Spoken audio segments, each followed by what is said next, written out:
ফল সবজি এগুলো দিয়ে খাবারটা বানাবে তাহলে চিনি খাওয়া লাগছে না চিনিটা একটু কম খেয়ে দেখবে কিছুই হবে চিনিটা কম খাবে খেজুর খাবা মিষ্টি মিষ্টি ফল খাবা একসঙ্গে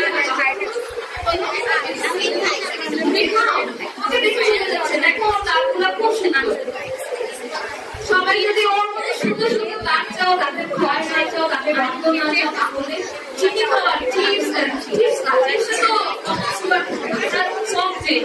খুব খাই আমি সবাই না স্কুলে যাওয়ার সময় একটা জুস কিনে খেয়ে ফেলি চকলেট লজেন্স এগুলো খাওয়াটা একটু আর যদিও খাও ব্রাশ করে খাই